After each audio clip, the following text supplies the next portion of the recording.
City Report is brought to you by Bhatti University, co-sponsored by Sandeep Jewelers, LR Group of Institutes, Hans Jewelers Institute.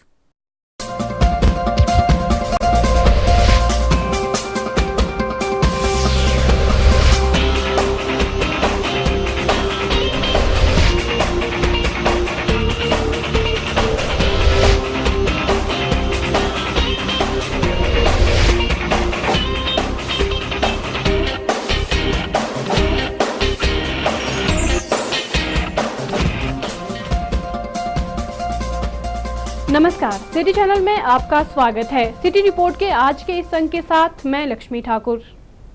Hamirpur police द्वारा गुप्त सूचना के आधार पर चबूतरा के समीप की गई नाकेबंदी के दौरान एक टेम्पो से 400 पेटी अवैध शराब की बरामद की गई है। पुलिस ने मौके पर 2 वाहनों को जब्त कर लिया है, लेकिन वाहन चालक गाड़ियां छोड़ मौके से फरार है। पुलिस ने मामला दर्ज कर छानबीन शुरू कर दी है और वाहन चालकों की तलाश जारी है।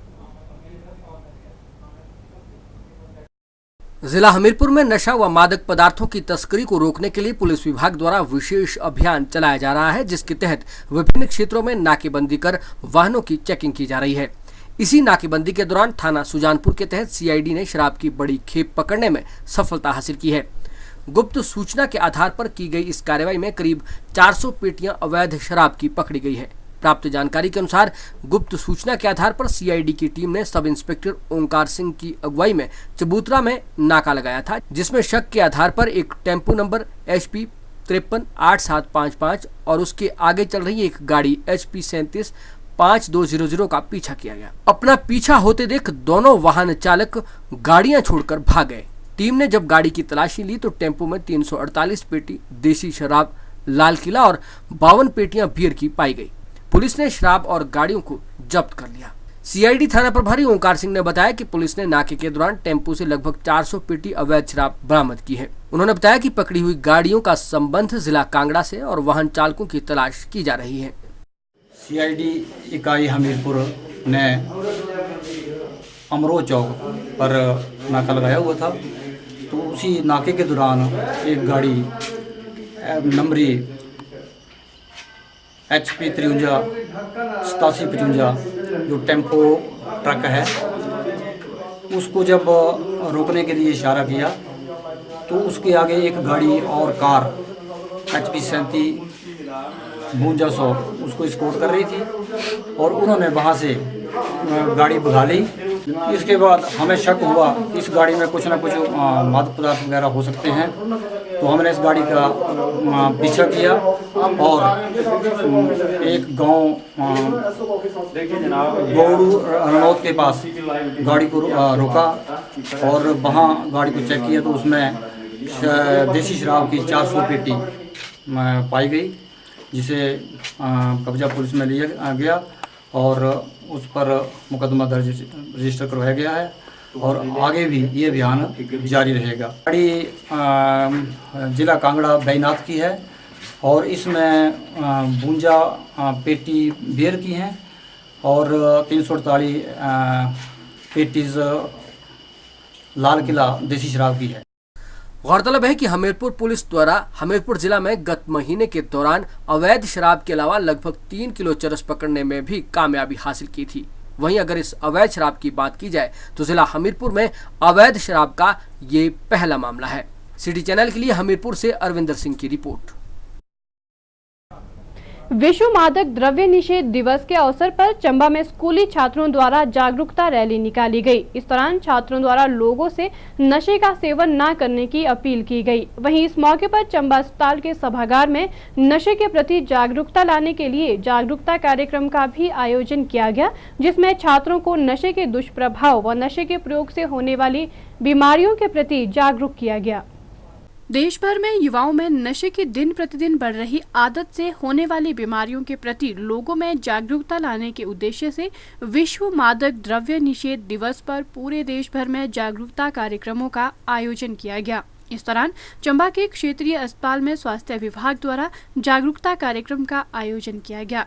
कार्यक्रम की शुरुआत में जिला अस्पताल से स्कूली बच्चों द्वारा जागरूकता रैली निकाली गई। इस दौरान छात्रों ने नशे के विरोध में नारे लगाकर लोगों को नशा न करने की अपील की। वहीं इस दौरान जिला अस्पताल के सभागार में आयोजित जागरूकता कार्यक्रम के दौरान बच्चों की भाषण प्रतियोगिता का भी आयोजन किया गया। कार्यक्रम के दौरान मुख्य चिकित्सा अधिकारी अशोक कुमार गुप्ता बतौर मुख्य अतिथि उपस्थित रहे। कार्यक्रम के बारे में जानकारी देते हुए मुख्य चिकित्सा अधिकारी अशोक कुमार गुप्ता ने बताया कि कार्यक्रम को आयोजित करने का मुख्य उद्देश्य लोगों से नशे की आदत छुड़वाना है, ताकि लोग नशे से होने वाली बीमारियों से बच सके। हमारे जो है खंड स्तरीय लेवल पर भी ये प्रोग्राम जो है आयोजित किए जा रहे हैं और मुख्य उद्देश्य हमारा ये रहता है कि ज़्यादा से ज़्यादा जो है लोगों को, बच्चों को इस दिवस के बारे में अवगत कराएं और नशे से दूर रहने के लिए प्रेरित करें, ताकि जो है हमारे जो घटनाएं होती हैं, बीमारियां होती हैं, जो अचानक मौतें होती हैं, उस पर काबू पाया जा सके। सिटी चैनल के लिए चंबा से पुनीत मल्होत्रा की रिपोर्ट। प्रदेश की 9 जिलों की महिला स्वास्थ्य कार्यकर्ताओं के लिए सिरमौर जिला मुख्यालय नाहन में आयोजित प्रमोशनल ट्रेनिंग संपन्न हो गई। इस विशेष ट्रेनिंग के बाद इन स्वास्थ्य कार्यकर्ताओं को हेल्थ सुपरवाइजर के पद पर नियुक्त किया जाएगा। सरकार द्वारा इन सभी कार्यकर्ताओं को प्रदेश में उन स्थानों पर जल्द नियुक्ति दी जाएगी जहां पर हेल्थ सुपरवाइजर के पद रिक्त पड़े हैं। प्रदेश की 9 जिलों की महिला स्वास्थ्य कार्यकर्ताओं के लिए सिरमौर जिला मुख्यालय नाहन में आयोजित प्रमोशनल ट्रेनिंग संपन्न हो गई। इस ट्रेनिंग के दौरान स्वास्थ्य विभाग के अधिकारियों ने उन्हें सरकार द्वारा चलाई जा रही विभिन्न योजनाओं के क्रियान्वयन के बारे में जानकारी दी, ताकि योजनाओं को सही ढंग से लागू किया जा सके। यही नहीं, स्वास्थ्य कार्यकर्ताओं को फील्ड विजिट भी करवाए गए और उन्हें उनकी गतिविधियों से रूबरू करवाया गया। सीएमओ हरमोहेंद्र सिंह ने बताया कि ट्रेनिंग में कुल 19 स्वास्थ्य कार्यकर्ताओं ने हिस्सा लिया, जिन्हें अब विभाग द्वारा प्रमोट किया जाएगा। उन्होंने बताया कि इन कार्यकर्ताओं को हेल्थ सुपरवाइजर के हर कार्यों से अवगत करवाया गया, ताकि ये सही ढंग से कार्य कर सके। तारीख से हमारा ये बैच शुरू हुआ था प्रमोशनल ट्रेनिंग का। फीमेल हेल्थ वर्कर से जो फीमेल हेल्थ सुपरवाइजर्स बनने हैं, उनका ये आज 26वां बैच है जो कि ये पास आउट होके जा रहे हैं और इसके बाद जाके इनकी प्रमोशन होगी।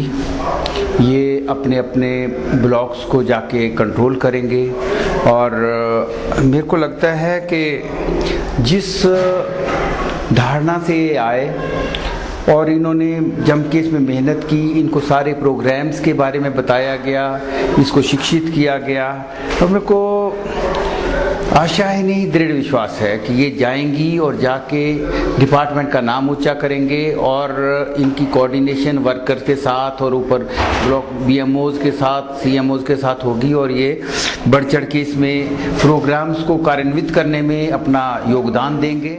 सिटी चैनल के लिए नाहन से सतीश शर्मा की रिपोर्ट।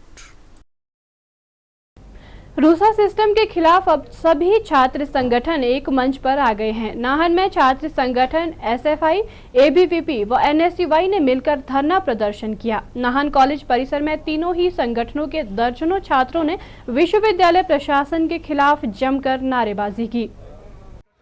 नाहन में छात्र संगठन एसएफआई, एबीवीपी व एनएसयूआई ने मिलकर धरना प्रदर्शन किया। छात्रों की मांग है कि विश्वविद्यालय प्रशासन रूसा सिस्टम को तुरंत वापस ले, क्योंकि इससे छात्रों को भारी परेशानियां पेश आ रही है।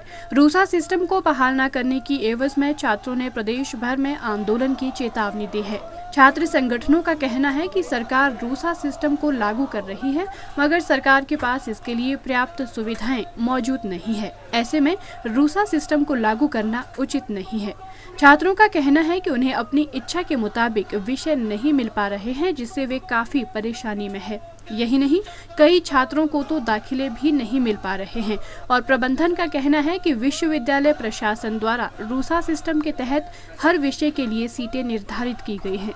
जो यहाँ मेन मकसद है और रूसा के खिलाफ है। रूसा में फीस वृद्धि हो रही है, इसमें सारे स्टूडेंट परेशान है और सारे यहाँ जितने भी है गांव से आ रहे हैं और यहाँ कॉलेज की अपनी बिल्डिंग तक नहीं है, इसलिए लोग परेशान है और हमारा टाइमिंग टेबल कोई सेटिंग नहीं है। जो रूसे के अंदर 90 क्लासें लगानी है, यहाँ और भी कोई भी क्लास नहीं लग रही। यहाँ एक मतलब हॉबी पढ़ाया जाता है, हॉबी में हमने एक ही दिन में 1 क्लास लगाई है, हॉबी की दिक्कत आ रही है। जो चॉइस सब्जेक्ट है, चॉइस नहीं मिल रही है और सारे बच्चे परेशान है और किसी का यहाँ 70 में परसेंटेज रुक रही है, बच्चों को मनपसंद सब्जेक्ट नहीं मिल रहा। दूसरे सिस्टम के अंदर आज बहुत सारी समस्याएं हैं, जिसके अंदर छात्रों को मेजर सब्जेक्ट नहीं मिल रहा है अपनी इच्छा के अनुसार। जो क्रेडिट बेस्ड और चॉइस बेस्ड सिस्टम है उसके अंदर इनको अपनी इच्छा का सब्जेक्ट नहीं मिल रहा है। बहुत सारे छात्र ऐसे हैं जो एडमिशन लेना चाहते हैं, लेकिन सीटें पूरी होने की वजह से उनको अपना जो है कॉलेज के अंदर एडमिशन नहीं मिल रहा है और दूर दराज के क्षेत्रों से जो स्टूडेंट आ रहे हैं उनको जो है खाली हाथ वापस लौटना पड़ रहा है। सिटी चैनल के लिए नाहन से सतीश शर्मा की रिपोर्ट। अंतर्राष्ट्रीय मादक द्रव्य निषेध दिवस के अवसर पर देश भर के साथ साथ कुल्लू के बॉयज सीनियर सेकेंडरी स्कूल में भी विभिन्न स्कूलों के बच्चों द्वारा रैली निकाली गई। रैली को पूर्व सांसद और रेड क्रॉस सोसाइटी की प्रदेश उपाध्यक्ष प्रतिभा सिंह ने हरी झंडी दिखाकर रवाना किया। इसके बाद उन्होंने देव सदन में आयोजित कार्यक्रम में शिरकत कर रक्तदान शिविर का भी उद्घाटन किया। अंतर्राष्ट्रीय स्तर पर आज एंटी ड्रग डे मनाया जा रहा है, जिसका असर कुल्लू में भी देखने को मिला। कुल्लू के बॉयज सीनियर सेकेंडरी स्कूल में एंटी ड्रग डे को मनाने के लिए विभिन्न स्कूलों के बच्चों के साथ पूर्व सांसद प्रतिभा सिंह भी कार्यक्रम में उपस्थित हुई। इस मौके पर स्कूली बच्चों द्वारा रैली निकाली गई, जिसे प्रतिभा सिंह ने हरी झंडी दिखाकर रवाना किया। इसके बाद प्रतिभा सिंह ने देव सदन में रेड क्रॉस सोसाइटी द्वारा एंटी ड्रग डे पर आयोजित रक्तदान शिविर का उद्घाटन किया। इस मौके पर प्रतिभा सिंह ने कहा कि रेड क्रॉस सोसाइटी ने अनाथ आश्रम और ब्लाइंड इंस्टीट्यूट के बच्चों को आश्रय देकर बहुत बड़ा काम किया है। उन्होंने कहा कि रेड क्रॉस के इस प्रयास से विकलांगों को मदद मिलेगी और प्रशासन द्वारा इन बच्चों को हर संभव सुविधाएं उपलब्ध करवाई जाएगी। क्रॉस सोसाइटी कुल्लू समाज के लिए बहुत काम कर रही है और मैं समझती हूँ कि इसमें जो इन्होंने ये एक पहल की है अपने अनाथ आश्रम और ब्लाइंड इंस्टीट्यूट के को अडॉप्ट करके रेड क्रॉस के द्वारा जो वहाँ बच्चों को मदद मिलेगी, उसके लिए मैं इनका बहुत बहुत आभार प्रकट करती हूँ। इनका धन्यवाद करती हूँ कि इन्होंने अपनी गतिविधियों को बढ़ाया और इसमें हमारे अनाथ बच्चों को भी लिया है, जो अंधे बच्चे हैं उनको भी लिया है और हम रेड क्रॉस से जितना भी हर संभव प्रयास होगा इनकी मदद होगी। इस मौके पर कुल्लू के एसपी सुरेंद्र वर्मा ने लोगों से अपील की कि वे नशे से दूर रहे और अगर वे किसी को नशा करते हुए पाए तो तुरंत 100 नंबर पर फोन कर पुलिस को जानकारी दे। सुरेंद्र वर्मा ने कहा कि पहले लोग नशे को शौकिया तौर पर करते हैं, फिर उसके आदी हो जाते हैं। कि हम ना तो नशा करेंगे, ना ही अपने किसी साथी को, अपने किसी रिश्तेदार को, अपने किसी सहयोगी को नशा करने देंगे और उसकी खेती करने देंगे, ना ही उसका व्यापार करने देंगे। और यदि कोई इस तरह का काम करते हुए, इस तरह की गतिविधियों में इन्वॉल्व पाया गया, जिस किसी को भी इसकी सूचना हो, जिस किसी को भी इसकी जानकारी हो, वो तुरंत जिला पुलिस में, जिसका कंट्रोल रूम है हमारे पास, जिसका नंबर 100 नंबर है, हमेशा राउंड द क्लॉक के नंबर चलता है। सिटी चैनल के लिए कुल्लू से मनमिंदर अरोड़ा के साथ अजय राणा की रिपोर्ट।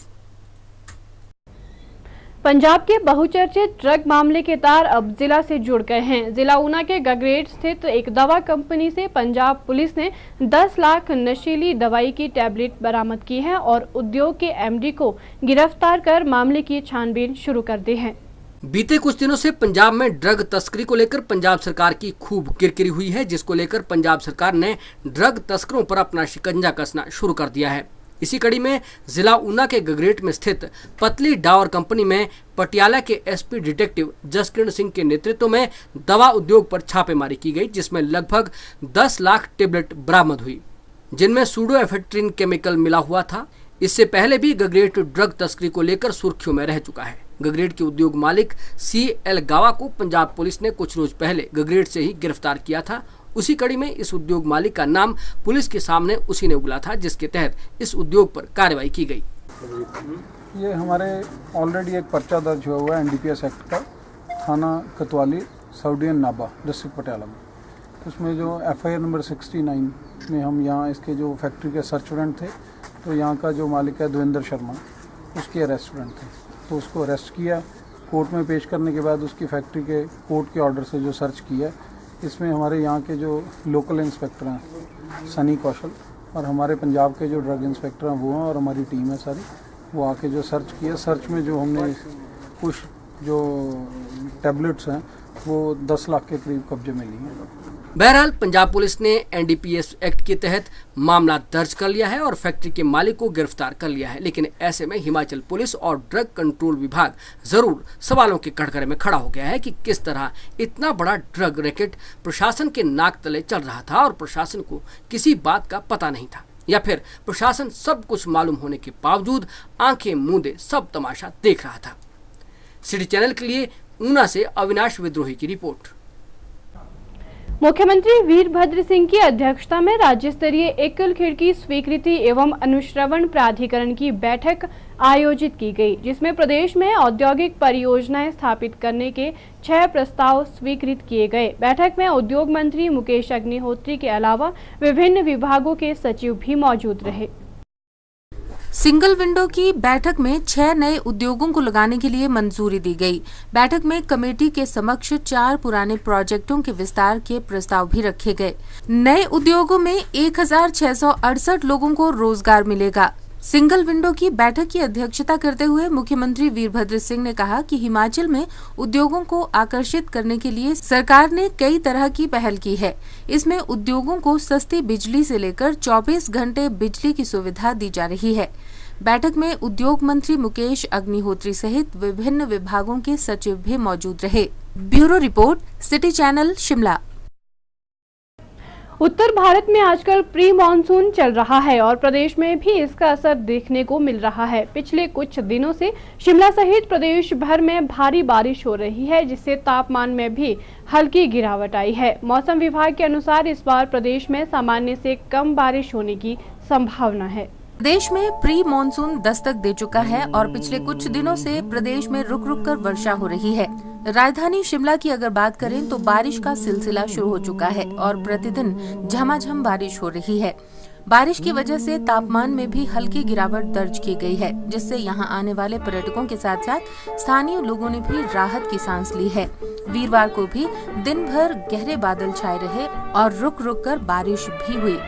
वहीं तापमान में गिरावट के कारण मौसम सुहाना बना रहा। सुलग सुलग जाए मन, भीगे आज इस मौसम में, लगी कैसी ये अगन, रिम झिम गिरे सावन, सुलग सुलग जाए मन, भीगे आज इस मौसम में, लगी कैसी ये अगन, रिम झिम गिरे सावन।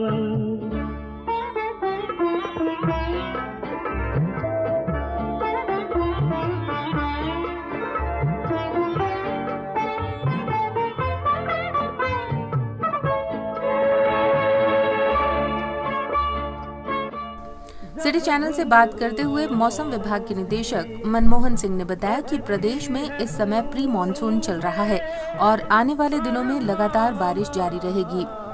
शिमला समेत प्रदेश के अनेक हिस्सों में दरमियानी से भारी बारिश भी हो सकती है।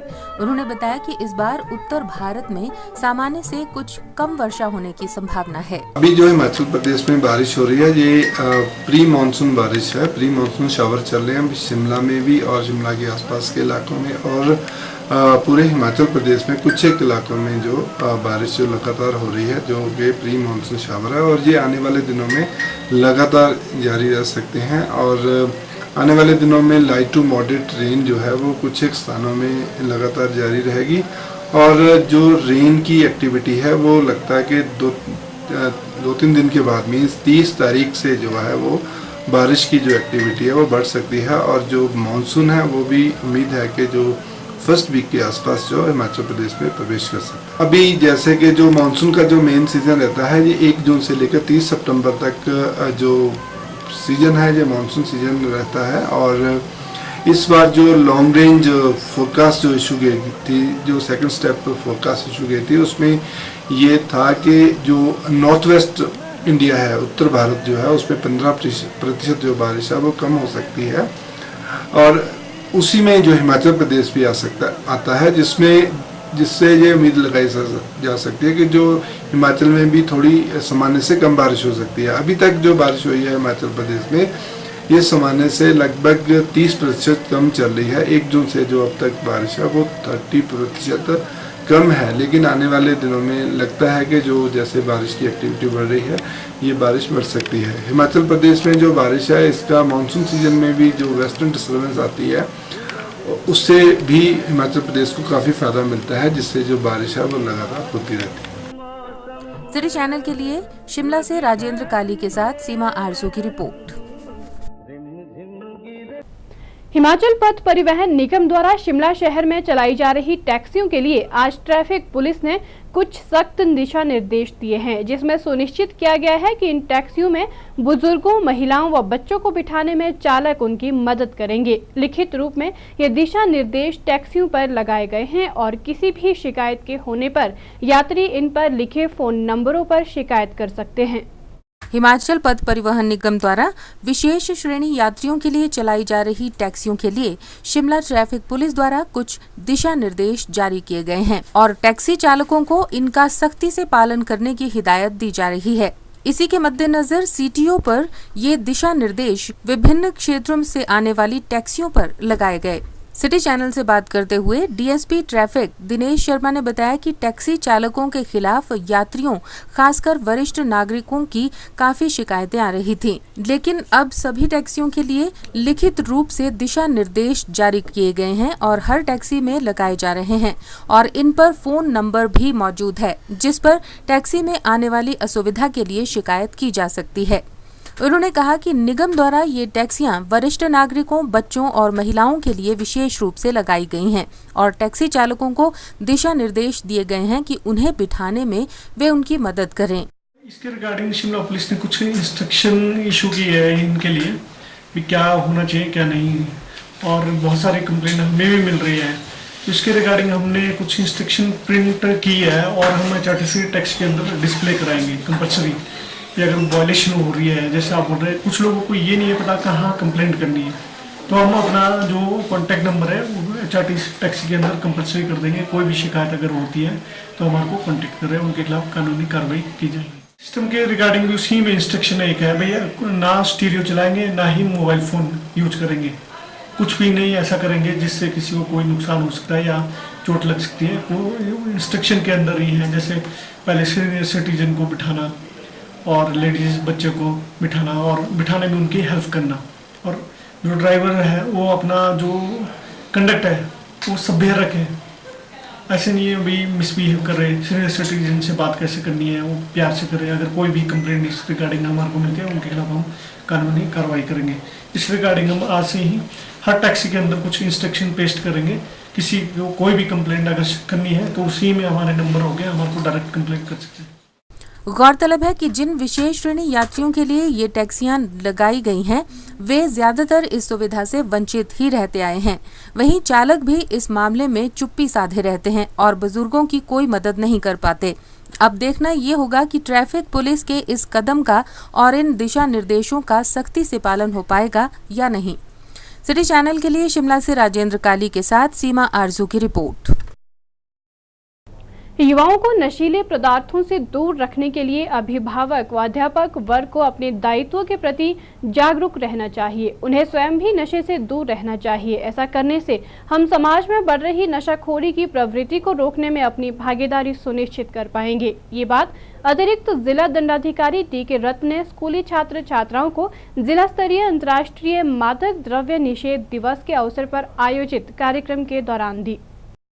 अंतर्राष्ट्रीय मादक द्रव्य निषेध दिवस के अवसर पर शिमला के बचत भवन में कार्यक्रम आयोजित किया गया। इस दौरान नशे से संबंधित प्रश्नोत्तरी का भी आयोजन किया गया। अंतर्राष्ट्रीय मादक द्रव्य निषेध दिवस के अवसर पर सीटीओ चौक से स्कूली छात्रों द्वारा नशे के दुष्परिणामों पर रैली निकाली गई। रैली को अतिरिक्त जिला दंडाधिकारी डी.के. रत्न ने हरी झंडी दिखाकर रवाना किया। ये रैली लोअर बाजार शेरे पंजाब से होती हुई रिज मैदान पर महात्मा गांधी की प्रतिमा पर समाप्त हुई।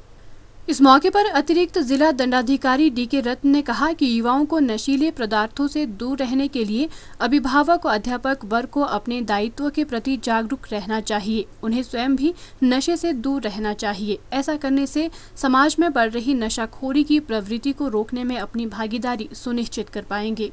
मैं सभी से यही अपील करना चाहूँगा क्योंकि जो आज हमारा समाज में हम देखते हैं कि जो युवा वर्ग है वो नशे की आदतों में पाए जाते हैं। बहुत सी बुराइयां हैं इसमें, और इसमें पूरे परिवार बर्बाद हो जाते हैं। हमारा जो जिला कल्याण विभाग है, जिला प्रशासन और अन्य जो हमारे विभाग हैं, सबका साझा प्रयास है कि हम जो हमारा युवा वर्ग है उनको जागरूक करें और जो हमारे नशे से होने वाले नुकसान है उसके बारे में जानकारी दें। जैसे कि हम आज रैली निकाल रहे हैं, इसका उद्देश्य भी यही है कि आम जनता तक इनका मैसेज पहुंचे और खासकर बच्चों को जो इसकी लत में पड़ते हैं। और मेरी पुनः अपील है कि हम खुद भी नशे से बचें, नशे ना करें और समाज को भी बचाएं। वहीं इस मौके पर जिला कार्यक्रम अधिकारी डॉक्टर स्वाति ने बताया कि सरकार द्वारा युवाओं की व्यक्तिगत, मानसिक व स्वास्थ्य संबंधी प्रत्येक परेशानी के निदान के लिए युवा परामर्श केंद्र स्थापित किए गए हैं, जिसमें उनकी हर प्रकार की समस्याओं का हल निकल सकता है। हेल्थ डिपार्टमेंट की तरफ से ये जो ड्रग डी एडिक्शन है, इस पे आजकल हमने युवा परामर्श केंद्र खोला हुआ है और डी एडिक्शन सेंटर्स भी हमारे जो सारे डिस्ट्रिक्ट हॉस्पिटल्स में खुल गए हैं, हिमाचल के सारे डिस्ट्रिक्ट हॉस्पिटल्स में। और युवा परामर्श केंद्र जितने सिविल हॉस्पिटल्स हैं पूरे हिमाचल में और जितने सामुदायिक स्वास्थ्य केंद्र हैं वहाँ भी बनाए गए हैं। वहाँ पे हमारे काउंसलर्स होते हैं, क्लिनिकल साइकोलॉजिस्ट मिलेंगे, इवन डॉक्टर्स भी समय निकाल के उसमें परामर्श दे सकते हैं। कोई भी युवा, मतलब 10 साल से 19 साल तक के बीच के कोई भी लड़के लड़कियाँ, किसी को किसी भी तरह की कोई प्रॉब्लम है, कोई परेशानी है, अपने शारीरिक संबंधी, मानसिक स्वास्थ्य संबंधी कोई भी तरह की कोई भी प्रॉब्लम है तो वो वहाँ परामर्श के लिए आ सकते हैं। बचत भवन में आयोजित कार्यक्रम के दौरान जिला कल्याण अधिकारी ओंकार चंद ने कहा कि आज समाज में युवा नशे को फैशन के रूप में अपना रहे हैं। हम सभी का कर्तव्य है कि हम सामाजिक उत्सवों में नशीले पदार्थों के सेवन पर प्रतिबंध लगाएं। इस मौके पर एडीजीपी जेल एसआर मर्डी ने कहा कि प्रदेश में नशीले पदार्थों की आपूर्ति को रोकने के लिए पुलिस विभाग कृत संकल्प है। उन्होंने छात्रों को सभी प्रकार के नशों से दूर रहने के लिए दृढ़ इच्छा शक्ति को उजागर करने पर बल दिया। मादक पदार्थ के खिलाफ एक अभियान चला रहे हैं हिमाचल प्रदेश में और ये सिग्नेचर कैंपेन उसका एक अंग है। जैसे आप जानते हैं कि हिमाचल प्रदेश में भी जो एजुकेशन इंस्टीट्यूशंस है, यूनिवर्सिटीज़ है, कॉलेजेस है, इनके बाहर मादक पदार्थ बेचा जा रहा है और जो स्टूडेंट्स काफ़ी मात्रा में इन्हें खरीदते हैं और इवेंचुअली वो ड्रग एडिक्ट्स हो जाते हैं, बर्बाद हो जाते हैं। जो एजुकेशन इंस्टीट्यूशंस है उनका मकसद है एक स्टूडेंट को एक समाज का एसेट बनाया है। वो उन्हें एक एसेट बनाने का प्रयास करते हैं। जो दुकानें एजुकेशन इंस्टीट्यूशन के बाहर जो मादक पदार्थ बेचते हैं वो उसी स्टूडेंट को एक समाज का लायबिलिटी बनाने का प्रयास करते हैं, लेकिन वो सिर्फ अपना थोड़ा सा कमाई के लिए ये दवाई बेचते हैं, लेकिन ये नहीं समझते हैं कि समाज के प्रति वो क्या नुकसान पहुंचवा रहे हैं। हमारा जो पुलिस विभाग का जो अभियान है ये इसका जो अवेलेबिलिटी कम करने का, सप्लाई कम करने का है। वहीं district Shimla child welfare committee के अध्यक्ष सुभाष शर्मा ने कहा कि आज नशे को दूर करने के लिए अहम कदम उठाने की आवश्यकता है। उन्होंने कहा कि शिक्षण संस्थानों से नशे की दुकानों में अधिक दूरी होनी चाहिए। वहीं शिमला शहर के हर वार्डों में सरकार व प्रशासन को जिम स्थापित करने चाहिए ताकि युवा नशे से दूर होकर अपनी फिटनेस पर ध्यान दे। को ये लत पड़ चुकी होती है उसमें जागरूकता लाने के लिए इस वक्त सरकार को भी और पुलिस महकमे को भी कुछ अहम स्टेप लेने चाहिए। आज मैं शिमला शहर की बात करता हूँ, शिमला शहर में भी जैसे भांग और ये शरेआम लगी है, तो उसके लिए इनको जो जितनी भी सामाजिक कार्यकर्ता है या सोशल सोसाइटीज़ हैं उनके माध्यम से उनको एक जरिया बना के उनके थ्रू उसको पहले तो डिस्ट्रॉय करें ताकि वो रूट लेवल से ही खत्म हो। दूसरे जो जगह जगह पर जितने भी इसकी शराब और इसकी दुकानें खोली गई है उनको रिड्यूस किया जाए, उनको ज़्यादा डिस्टेंस पे इंस्टीट्यूशन और उससे जो यार्ड स्टिक है, अभी प्रिवेलिंग यार्ड स्टिक है, उसके डिस्टेंस को बढ़ाया जाना चाहिए। और तीसरी बात यह है कि इस सरकार को इसका विकल्प देना पड़ेगा, यानी कि जितने वार्ड है इस वक्त शहर में और पूरे जिले में जितनी पंचायतें हैं या पूरे स्टेट में जितनी पंचायतें, हर पंचायत स्तर में जिम का प्रावधान हो, ताकि बच्चों का माइंड जो है शुरुआत में ही किसी दूसरी तरफ डेवलप हो और नशे की तरफ ना जाए। कार्यक्रम में मादक द्रव्य निवारण पर नारा लेखन प्रतियोगिता में प्रथम स्थान राजकीय वरिष्ठ माध्यमिक पाठशाला पोर्टमोर की निधि, राजकीय वरिष्ठ माध्यमिक पाठशाला फागली के मनीष धीमान द्वितीय, पोर्टमोर स्कूल की आकृति एंड ग्रुप को तृतीय पुरस्कार प्रदान किया गया। राजकीय वरिष्ठ माध्यमिक पाठशाला लालपानी के योगेंद्र को नशीले पदार्थों पर प्रस्तुत वार्ता के लिए पुरस्कृत किया गया। इस अवसर पर उपस्थित अधिकारियों, कर्मचारियों, अध्यापकों, छात्र व छात्राओं को समाज में विभिन्न प्रकार के नशों से दूर रहने के लिए शपथ भी दिलाई गई। सिटी चैनल के लिए शिमला से राजेंद्र काली के साथ लक्ष्मी ठाकुर की रिपोर्ट।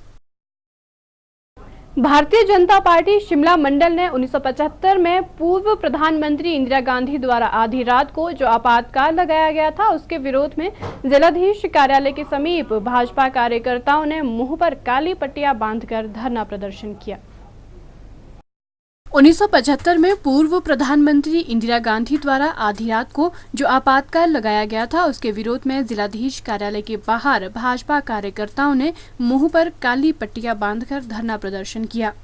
इस मौके पर शिमला के विधायक सुरेश भारद्वाज ने कहा कि 1947 में भारत को आज़ादी मिली थी, जिसमें लोगों को कुछ कहने और अपने काम करने की पूरी आज़ादी मिली थी, लेकिन 1975 में इलाहाबाद हाईकोर्ट द्वारा पूर्व प्रधानमंत्री इंदिरा गांधी के चुनाव को अवैध घोषित कर उनको 6 वर्ष के लिए चुनाव लड़ने के लिए अयोग्य घोषित कर दिया गया था। 1975 में ही जयप्रकाश नारायण द्वारा इंदिरा गांधी और उनकी सरकार के विरुद्ध एक जबरदस्त जन आंदोलन चलाया गया था। अपनी सरकार के विरुद्ध बढ़ते जन आक्रोश के कारण पूर्व प्रधानमंत्री इंदिरा गांधी ने तत्कालीन राष्ट्रपति फखरुद्दीन अहमद से आपातकाल की घोषणा पर जबरदस्ती हस्ताक्षर करवाकर 25 जून 1975 की आधी रात को भारत में आपातकाल की घोषणा कर दी थी और विपक्षी पार्टियों के राजनेताओं को जबरदस्ती जेलों में डाल दिया गया था और प्रेस पर भी सेंसरशिप लगा दी गई थी।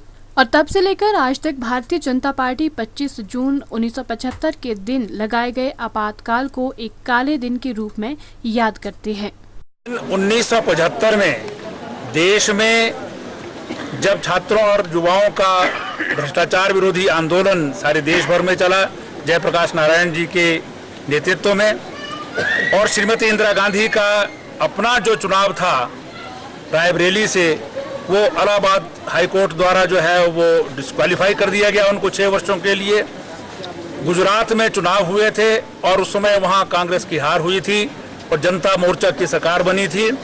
इन सारी स्थितियों को देखते हुए आवश्यक तो ये था कि इंदिरा गांधी रिजाइन करती, देश में जो है नए चुनाव होते, लेकिन श्रीमती इंदिरा गांधी ने संविधान की जो है वो धज्जियाँ उड़ा करके, फंडामेंटल राइट्स को समाप्त करके देश में इंटरनल इमरजेंसी 25 जून की रात के 12 बजे के बाद उस समय के राष्ट्रपति फखरुद्दीन अली अहमद से जबरदस्ती दस्तखत करवा करके हिंदुस्तान में लगाई थी।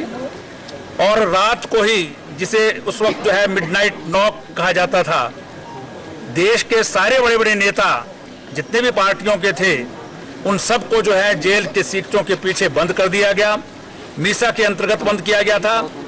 दूसरे दिन से सारे देश में गिरफ्तारियों का दौर चला, सारे देश को जेल में जो है परिवर्तित कर दिया गया। हिंदुस्तान की प्रेस को शायद अंग्रेजों के समय भी रॉलेट एक्ट जब लगा था तब भी इस प्रकार से जो है वो बंद नहीं किया गया था, सेंसरशिप नहीं हुई थी।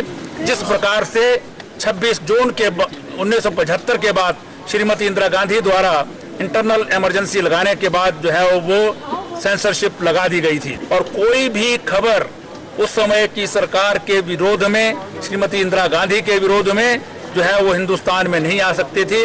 19 महीने तक हिंदुस्तान में लोकतंत्र की जो हत्या की गई थी वो लोकतंत्र जो है वो निरस्त रहा। हिंदुस्तान में किसी प्रकार की कोई एक्टिविटी नहीं हो सकती थी, किसी प्रकार की पॉलिटिकल एक्टिविटी बंद थी, अन्य प्रकार के जो उसमें आंदोलन इत्यादि का जो है वो बिल्कुल बंद किया गया था।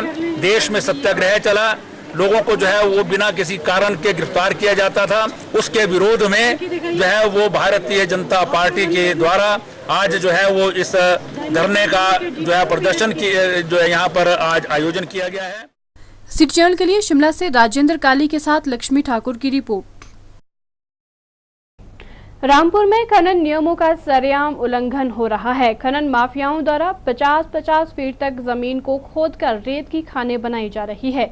खनन माफियाओं की खामियों के कारण एक विद्युत विभाग के कर्मी की रेत के नीचे दबने से मौत हो चुकी है। यदि नियमों के अनुसार खुदाई की जाती तो कर्मी की जान बच सकती थी। किसान सभा ने सरकारी तंत्र पर भी आरोप लगाया है कि सरकारी तंत्र द्वारा खननकर्ताओं का साथ दिया जा रहा है।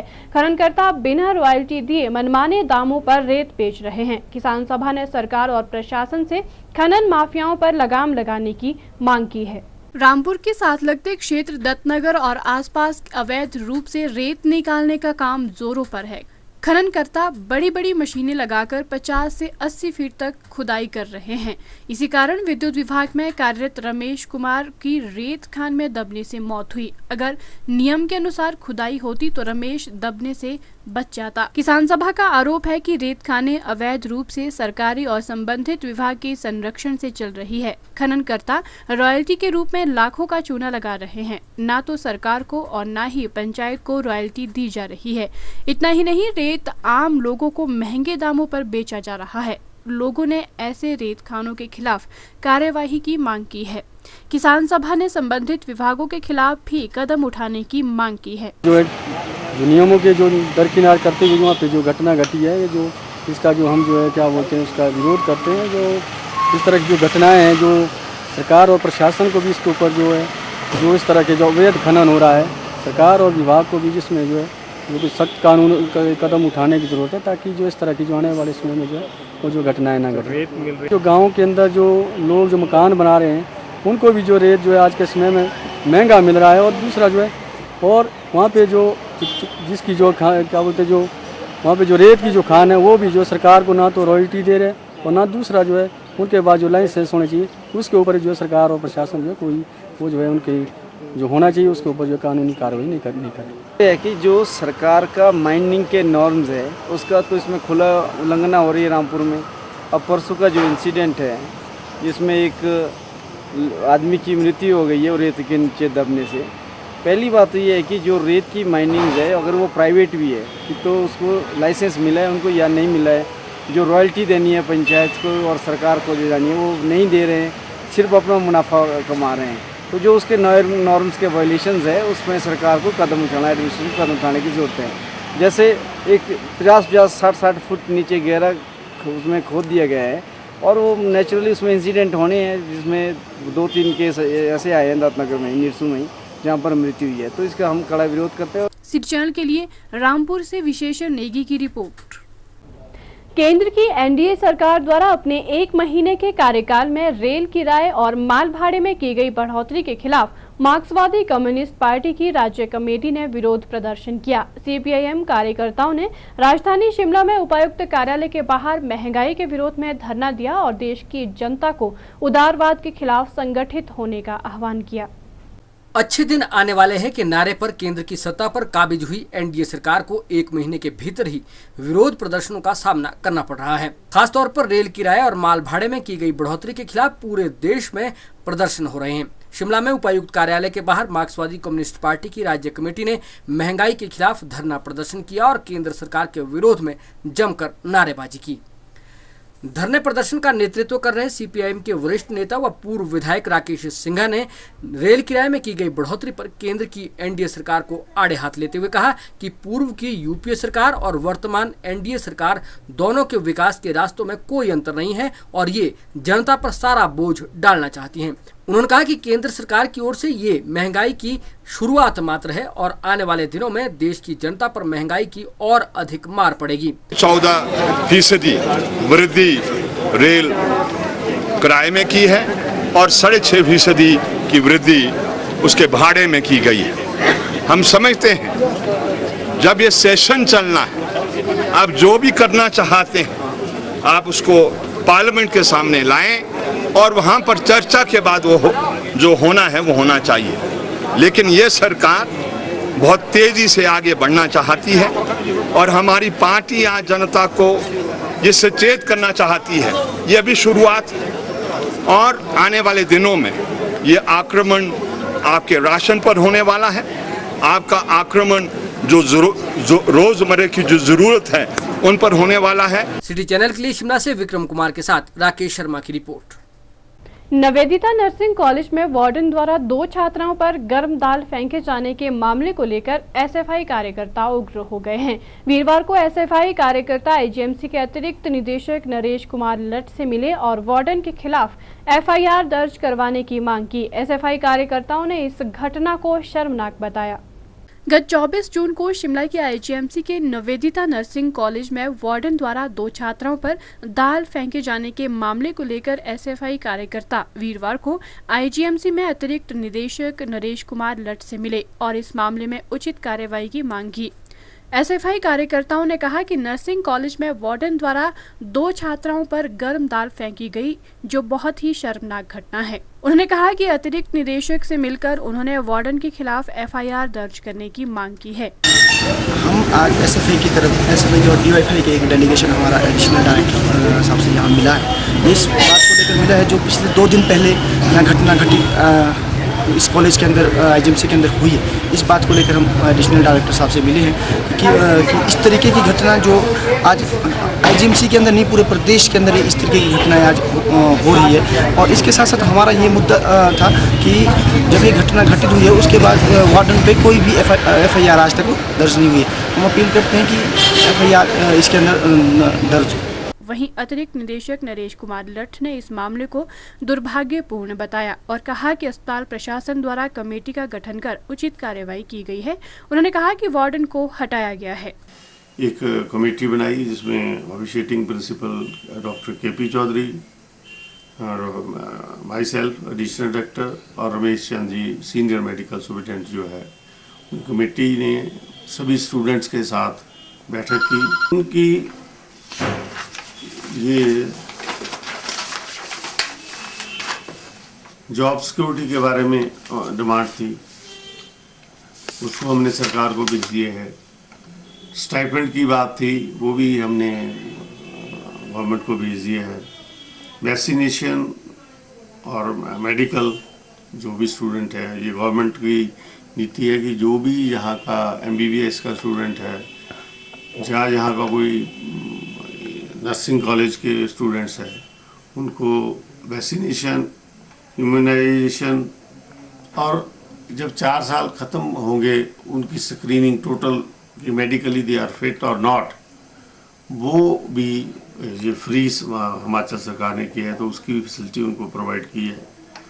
और उन्होंने हॉस्टल में रेनोवेशन के लिए बोला, उसके लिए भी हमने पीडब्ल्यूडी और कुछ वायरिंग को चेंज करने के लिए बोला। सिटी चैनल के लिए शिमला से विक्रम कुमार के साथ लक्ष्मी ठाकुर की रिपोर्ट। सोलन में जिला शिकायत निवारण समिति की बैठक उपायुक्त कार्यालय के सभागार में आयोजित की गई। बैठक की अध्यक्षता शहरी विकास, आवास एवं नगर नियोजन मंत्री सुधीर शर्मा ने की। इसमें करीब 300 सरकारी और गैर सरकारी सदस्यों ने भाग लिया। बैठक में जिला के विभिन्न क्षेत्रों से जुड़े विकास संबंधी 81 मामले चर्चा के लिए प्रस्तुत किए गए। इस दौरान समिति के सदस्यों ने कई समस्याओं को मंत्री के समक्ष रखा, वहीं अपने सुझाव भी दिए। सोलन में शहरी विकास एवं नगर नियोजन मंत्री सुधीर शर्मा ने निर्देश दिए कि शिकायत निवारण समिति की बैठक में गैर सरकारी सदस्यों ने जो मुद्दे उठाए हैं उनको संबंधित विभाग समय रहते निपटाएं। उन्होंने कहा कि विभाग समय समय पर उनकी समस्याओं को सुने और उन्हें हल करने की कोशिश करें। शर्मा ने कहा कि जो शिकायतें बैठक में सामने आई हैं वो अगली बैठक में न आए, तभी इस बैठक का फायदा होगा। उन्होंने कहा कि विभागों के पास जो फंड आ चुका है उसे किस तरह से खर्च किया जाना है, इसे पंचायतों के माध्यम से खर्च करें ताकि फंड का सदुपयोग हो सके। बहुत सारी समस्याओं के बारे में जो हमारे गैर सरकारी सदस्य हैं इन्होंने बताया है। मैं ये कहना चाहूँगा सभी जो सरकारी सदस्य हैं उनसे कि जो हमारे नॉन ऑफिशियल मेंबर्स हैं इन्होंने जो इश्यूज उठाए हैं इनका आप लोग समय रहते समाधान करके और पूरा फॉलोअप करके समय पर इनको सूचित करें। इनका जो शिकायतें हैं उनका समाधान भी करें ताकि कम से कम ये जो इश्यूज आज की मीटिंग में उठे हैं अगली मीटिंग में ये ना हो। सिटी चैनल के लिए सोलन से दयाराम कश्यप के साथ सोम मेहता की रिपोर्ट।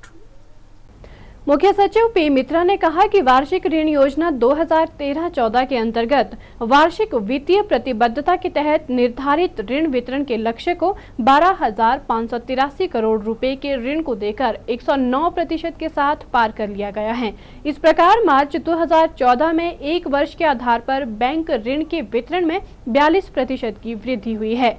मित्रा ने राज्य स्तरीय बैंकर समिति की 132वीं बैठक की अध्यक्षता करते हुए कहा कि वर्ष 2013-14 के दौरान राज्य में रिकॉर्ड 143 नई बैंक शाखाएं खोली गई हैं।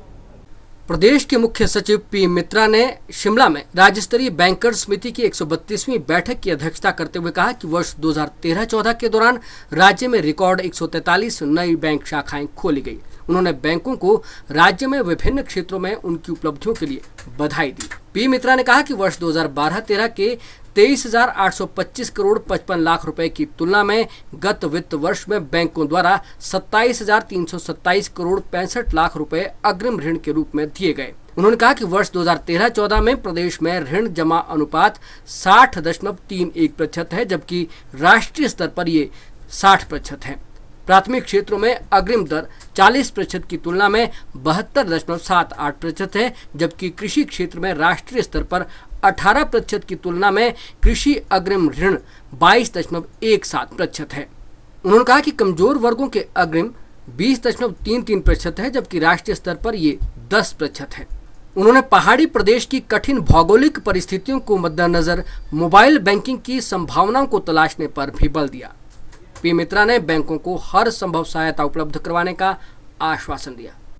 The last meeting of the SLBC was of course held in April when we had the governor of the Reserve Bank. He, if you recall, had expressed satisfaction on the services provided by the banks in this state, and he had also mentioned about the dominant role of the cooperative banks. So I hope the cooperative banks kind of come up to his expectations and start playing the role which I guess they are supposed to. I was particularly happy to know that the CD ratio is improving. Now things like the CD ratio is not something that can be improved overnight. It takes a very long time. But advances have in the last year increased by 14.7%, whereas deposits have increased by 13.47%. Now this is the trend which hopefully, if continued, will lead us to a far better CD ratio. इस मौके पर ग्रामीण विकास विभाग के निदेशक जगदीश चौहान ने ग्रामीण क्षेत्रों में स्वयं सहायता समूहों को बैंकों से जोड़ने पर बल दिया। उन्होंने कहा कि बैंकों को मनरेगा और अन्य ग्रामीण विकास की योजनाओं के लिए निर्धारित लक्ष्य को पूरा करने पर ध्यान देना चाहिए। यूको बैंक के महाप्रबंधक और राज्य स्तरीय बैंकर समिति के संयोजक वीके श्रीवास्तव ने कहा कि बैंकों की व्यापार विधि 13.8% है और बैंकों में जमा में 13.47% की वृद्धि हुई है, जो 65,810 करोड़ रुपए के स्तर पर पहुंच गई है। उन्होंने कहा कि बैंकों की अग्रिम राशियां 14.70% की उच्च वृद्धि के साथ 27,328 करोड़ रुपए के स्तर को छू चुकी है। उन्होंने कहा कि हिमाचल प्रदेश में कार्यरत बैंक धीमी अर्थव्यवस्था से कम प्रभावित हुए हैं। भारतीय रिजर्व बैंक की क्षेत्रीय निदेशक IS नेगी ने ग्रामीण क्षेत्रों में और नई बैंक शाखाएं खोलने पर बल दिया ताकि आर्थिक रूप से कमजोर वर्ग बैंक सेवाओं से लाभान्वित हो सकें। उन्होंने कहा कि बैंकों द्वारा लगाए गए बिजनेस कॉरेस्पोंडेंट एजेंट गुणात्मक सेवाएं प्रदान कर रहे हैं। यूको बैंक के उप महाप्रबंधक AK सिन्हा ने बैठक के बारे में संक्षिप्त जानकारी दी। पिछले वर्ष की उपलब्धि के बारे में आज विस्तृत रूप से चर्चा की गई, जिसमें यह बताया गया कि पिछले वित्तीय वर्ष में जो लक्ष्य दिए गए थे एनुअल क्रेडिट प्लान के तहत, वो 100% उसका अचीवमेंट हुआ और इसके लिए सभी बैंकर्स को बधाई दी गई। और आने वाले वित्तीय वर्ष में जो लक्ष्य दिए गए हैं उसकी उपलब्धि भी हमारी 100% हो, उसके लिए क्या क्या हमारे एक्शन प्लान होंगे, कैसे हमें रूपरेखा तय कर दी होगी, क्या कार्य करना होगा, उसी के लिए आज बैठक की गई थी। और इसमें हमारे गवर्नमेंट डिपार्टमेंट के सभी जो पदाधिकारी थे वो आए थे, सारे बैंक के मेंबर्स आए थे, जिनके बीच यह आज फुल डिस्कशंस हुआ और यह निर्णय लिया गया कि आगामी वर्ष में भी हम जो हमें निर्धारित लक्ष्य है उसका 100% हम अचीवमेंट करेंगे। हिमाचल प्रदेश के मुख्य सचिव श्री मित्रा जी मौजूद थे, जिन्होंने बैंकर्स को धन्यवाद दिया, उनकी उपलब्धि के लिए धन्यवाद दिया और उन्होंने कुछ सुझाव दिए कि राज्य के CD रेशियो कैसे इंक्रीज किए जाएंगे, उस पर चर्चा की गई और जो समस्याएं थी उसका भी निदान के बारे में उन्होंने विस्तृत रूप से चर्चा की। सिटी चैनल के लिए शिमला से विक्रम कुमार के साथ राकेश शर्मा की रिपोर्ट। सोलन में जल्द ही राष्ट्रीय उच्च मार्ग पर 4 लेन का कार्य आरंभ होने वाला है, जिसके बनने से जिला सोलन में पर्यटन और उद्योग दोनों क्षेत्रों में विकास के नए पंख लगने की संभावना है। लेकिन इस विकास की भारी कीमत उन लोगों को चुकानी पड़ रही है जो बाजार इसकी जद में आ रहे हैं। सोलन में राष्ट्रीय उच्च मार्ग 4 लेन के प्रभावितों का कहना है कि उन्हें सरकार द्वारा उचित मुआवजा तो दिया जा रहा है, लेकिन उन्हें पुनर्स्थापित करने के लिए प्रशासन संजीदा नजर नहीं आ रहा। इसलिए शिमला, कंडाघाट, सोलन, धर्मपुर, परवाणु 4 लेन संघर्ष समितियों के प्रतिनिधियों का एक दल सांसद वीरेंद्र कश्यप से मिला और उन्होंने NH-22 को प्रभावित किए बिना 4 लेन बनाने की मांग रखी। प्रतिनिधिमंडल का कहना है कि NH-22 को 4 लेन बनाने से करीब 10,000 लोग प्रभावित हो रहे हैं, इसलिए इस 4 लेन का विकल्प सरकार को निकालना चाहिए ताकि लोग प्रभावित न हों। 4 लेन बनने से हिमाचल की खूबसूरती खत्म हो जाएगी और भूस्खलन बढ़ने से दुर्घटनाओं की संभावनाएं भी बढ़ जाएगी। इसमें हम ये चाहते हैं कि जो भी ये 4 लेन का सर्वे हुआ है, ये जो मेन NH-22 से जा रहा है, जितने भी लोग हम ये चाहते हैं कि ये रोड कोई अल्टरनेट रोड बने, इस रोड को प्रभावित ना किया जाए, क्योंकि इस रोड के प्रभावित होने से कम 10,000 लोग प्रभावित होंगे, जिनकी रोजी रोटी इस रोड से जुड़ी हुई है। 4 लेन की बढ़ने से बहुत ही कुदरत में बहुत छेड़छाड़ होगी। जितना हमारा फ्लोरा फौना है, वाटर सोर्सेज है और दूसरे पशु पक्षी पेड़ पौधे हैं, सब डिस्टर्ब हो गए, सब बर्बाद हो जाएंगे। और अगर लैंडस्लाइड के बहुत ज़्यादा चांसेस है इस एरिया में, लैंडस्लाइड अगर आ गई तो और भी बहुत बर्बादा हो जाएगा। इस पर 4 लेन संघर्ष समितियों के प्रतिनिधियों को आश्वासन देते हुए सांसद वीरेंद्र कश्यप ने कहा कि वो उनके प्रस्ताव को केंद्र से ट्रांसपोर्ट मंत्री नितिन गडकरी के समक्ष रखेंगे ताकि इस समस्या का हल निकाला जा सके। परवाणु से शिमला को जो है 4 लेन का जो कार्य है वो प्रगति पर है, कागज उसके बन रहे हैं, सर्वे उसका हो गया है, परंतु जो इफेक्टेड एरियाज़ के लोग हैं उनकी कुछ संघर्ष समितियां बनी हैं, उसमें इनकी ग्रीवेंसीज को सुना गया है और जो भी ग्रीवेंसीज मेरे ध्यान में आई हैं, सांसद होने के नाते हम उसको जो है माननीय श्री गडकरी जी जो हमारे सरफेस ट्रांसपोर्ट मिनिस्टर हैं उनके ध्यान में लाएंगे। और मेरे आकलन के अनुसार परवाणु से लेकर ढली तक अगर हम टोटल देखते हैं तो 10,000 लोग सीधे तौर से इसमें इफेक्ट होते हैं। तो सरकार से हम एक आग्रह करेंगे कि इस एग्जिस्टिंग रोड को जो है वो ना छेड़ा जाए। सिटी चैनल के लिए सोलन से दयाराम कश्यप के साथ सोम मेहता की रिपोर्ट। अंतर्राष्ट्रीय नशा निवारण दिवस पर सोलन में स्टेट CID की सोलन इकाई द्वारा भांग उखाड़ो कार्यक्रम का आयोजन किया गया। इस दौरान सोलन प्रभारी डॉक्टर रविंद्र कुमार ठाकुर और जिला पुलिस DSP मुख्यालय हेमंत ठाकुर की अगुवाई में सोलन शहर के विभिन्न इलाकों में भांग उखाड़ने का कार्य किया गया। इस दौरान नशे के विरुद्ध जन जागरण अभियान की शुरुआत कर लोगों को नशे के दुष्प्रभावों की भी जानकारी दी गई। अंतर्राष्ट्रीय नशा निवारण दिवस के मौके पर सोलन में DSP हेमंत ठाकुर ने शहरवासियों से अपील की कि वे इस अभियान को सफल बनाने में सहयोग दें और भावी पीढ़ी को नशा मुक्त समाज देने के लिए संकल्प लें। स्थानीय पुलिस और स्थानीय CID विभाग के जवानों और स्थानीय लोगों ने आपस में मिलकर अंतर्राष्ट्रीय नशा निवारण दिवस के उपलक्ष्य में भांग उखाड़ने के अभियान की शुरुआत की है। इसका उद्देश्य समाज में जो नशा की जो प्रवृत्ति बढ़ रही है उसका निराकरण करने के लिए और इस अभियान की शुरुआत की गई है और स्थानीय जनता में एक संदेश देने के लिए कि लोग अपने बच्चों को और इस प्रवृत्ति को रोकने के लिए सक्रिय सहयोग प्रदान करें। और जनसाधारण से ये निवेदन है कि अपने आसपास कहीं भी जहाँ भी भांग के पौधे हैं उनको उखाड़ें और आपस में मिलजुल कर इस अभियान का हिस्सा बने। सोलन प्रभारी डॉक्टर रविंद्र कुमार ठाकुर ने बताया कि प्रदेश सीआईडी के अतिरिक्त पुलिस महानिदेशक एसआर मर्डी के निर्देशानुसार ये नशा विरोधी मुहिम पूरे राज्य में चलाई जा रही है। इसी कड़ी में सीआईडी की ओर से सोलन में मुहिम की शुरुआत की गई। उन्होंने कहा कि अभियान के तहत कई स्कूलों सहित कॉलेजों में जाकर युवाओं को नशे के दुष्परिणामों के प्रति जागरूक किया जाएगा। श्री हेमंत जी जो जिला मुख्यालय सोलन पुलिस के पुलिस उपाधीक्षक हैं, उनके सहयोग से, स्थानीय पुलिस के सहयोग से अंतर्राष्ट्रीय नशा निवारण दिवस पर लोगों को नशे के प्रति जागरूक करने के लिए, इस बहुत बुरी बुराई को समाज से उखाड़ने के लिए आज सोलन में भांग उखाड़ो अभियान की शुरुआत कर रहे हैं। साथ ही आज हम लोगों से संवाद करके इस बुराई के प्रति उनको जागरूक करेंगे और ये मैसेज देंगे कि आने वाली भावी पीढ़ी को नशा मुक्त करने के लिए कृपया वो हमारा पुलिस का सहयोग करें। सिटी चैनल के लिए सोलन से दयाराम कश्यप के साथ सोम मेहता की रिपोर्ट। बच्चों के उचित विकास के लिए आवश्यक है कि प्रत्येक व्यक्ति द्वारा उनके अधिकारों का सभी प्रकार से सम्मान किया जाए और प्रत्येक क्रम पर बालक के सर्वोत्तम हितों और कल्याण को अधिक महत्व दिया जाए। बालक के शारीरिक स्वास्थ्य, भावनात्मक, बौद्धिक और सामाजिक विकास को सभी स्तरों पर सुनिश्चित किया जाए। ये बात उपायुक्त कांगड़ा सी पालरासु ने कही।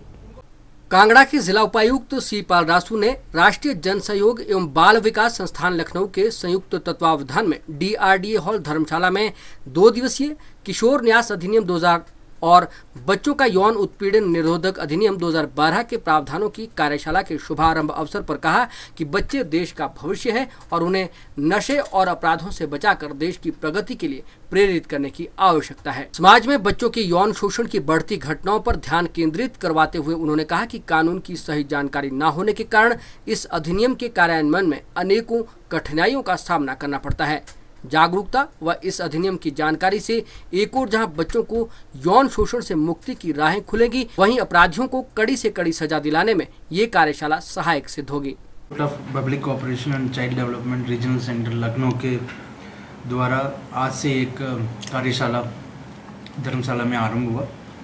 ये 2 दिवसीय कार्यशाला juvenile justice act JJ act बोलते और पोक्सो एक्ट, इसके बारे में जो चर्चा करने के लिए एक आरंभ की गई। इस वर्कशॉप में तकरीबन कोई 100 लोग पार्टिसिपेट कर रहे हैं। विभिन्न विभागों से ऑफिसर्स आए हुए, जैसे child and women welfare department के इन्वेस्टिगेटिंग ऑफिसर्स, पुलिस से, चाइल्ड वेलफेयर कमेटी के जो मेंबरान, उसके अध्यक्ष सारे प्रदेश से आए हुए। ये इस मीटिंग का मसला है जो दोनों एक्ट के प्रॉपर इम्प्लीमेंटेशन और इन दोनों एक्ट के बारे में अवेयरनेस लोगों तक पहुंचवाने और ये दोनों एक्ट का प्रॉपर में इम्प्लीमेंट करने की किस तरीका जो स्टेक होल्डर्स है, इसमें 3 है, जो हेल्थ डिपार्टमेंट के डॉक्टर्स है, पुलिस डिपार्टमेंट के इन्वेस्टिगेटिंग ऑफिसर्स है और ये जो CWC मेंबर है चाइल्ड वेलफेयर कमेटी का। सिटी चैनल के लिए धर्मशाला से मृत्युंजय पुरी की रिपोर्ट। सिटी रिपोर्ट के आज के इस अंक में इतना ही। प्रदेश भर की जानकारी के लिए देखते रहिए सिटी चैनल। नमस्कार। City Report was brought to you by Badi University, co-sponsored by Sandeep Jewelers, LR Group of Institutes, Hans Jewelers Institute.